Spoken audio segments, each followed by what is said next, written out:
अस्सलाम वालेकुम वरहमतुल्लाह। उम्मीद करता हूँ आप सब ठीक ठाक होंगे, खैर आफियत से होंगे और आप लोगों के जानवर भी बिल्कुल ठीक ठाक होंगे। अल्लाह ताला आप सबका शौक़ सलामत रखें। मैंने आपको ऐसी चीज़ डिस्कस करनी थी।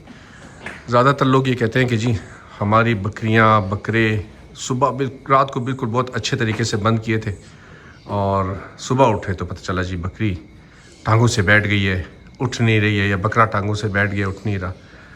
रात में आपने जो सबसे अहम काम करना है बकरी और बकरे के लिए या अपने जानवरों के लिए, वो सबसे अहम काम ये है कि इनके पास पूरी रात इतना चारा पड़ा हुआ हो, खुश चारा इतना पड़ा हुआ हो कि वो सारी रात जब इनको ज़रूरत हो अपनी एनर्जी बहाल करने के लिए वो खा सके। अगर बकरी और बकरे के पास वो चारा नहीं पड़ा होता तो बकरी जो है बकरी और बकरा जो भी है जानवर आपका होता है ना, जो सारी रात अगर चारा उसके पास नहीं पड़ा होता तो फिर बकरी या बकरा क्या करता है, अपने जिस्म की एनर्जी यूज़ करता है।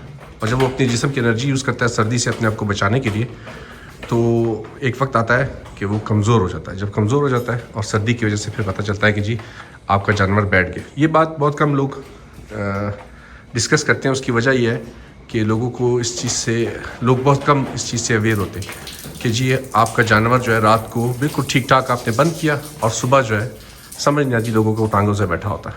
तो उसका सबसे अच्छा तरीक़ाकार ये है कि अपने जानवर को सारी रात इतना चारा डालें कि वो सारी रात उसको खाता रहे अपनी मर्ज़ी से, और जब उसको ज़रूरत हो उसको अपने जिस्म में एनर्जी बना के यूज़ करें और इन्जॉय करें रात की सर्दी को। सर्दियाँ आ रही हैं, सर्दी में अपने जानवरों को भी बचाएं और अपने जानवरों को महफूज रखें। हमने तो बचाव के लिए तरपाल वाला सिस्टम शुरू कर दिया। तरपाल हमने डाली हुई है, पीछे खिड़कियों में भी तरपाल है, इधर भी तरपाल है, उस तरफ भी पीछे तरपाल है।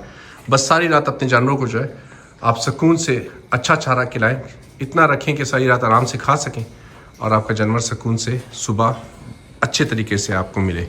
इससे पहले कि वो अपने जिस्म की कमज़ोरी की वजह से अपनी ही जिस्म की एनर्जी खा के कमज़ोर होकर बैठ जाए, तो इससे पहले कि वो आपको कोई नुकसान पहुंचाए, ख़ुद को नुकसान पहुंचाए, इस नुकसान से बचने के लिए एक ये टिप है कि आप अपने जानवरों को सारी रात बेहतरीन किस्म का चारा दें। ठीक है जी, जितना वो खा सकता है। सुबह बेशक जो आपकी अपनी तरतीब है उस तरतीब से रखें, क्योंकि जानवर जो है अपनी एनर्जी को रात के टाइम अपनी एनर्जी इस्तेमाल करता है। अगर वो चारा उसके पास ना पड़ा हो तो एक वक्त आता है कि फिर आपका जानवर बैठ जाता है। इसलिए अपने जानवरों को भी इस परेशानी से बचाएं, ख़ुद को भी इस परेशानी से बचाएं, अपना भी बहुत ख्याल रखें, अपने जानवरों का भी बहुत ख्याल रखें। मुझे अपनी दुआओं में याद रखें। वस्सलाम।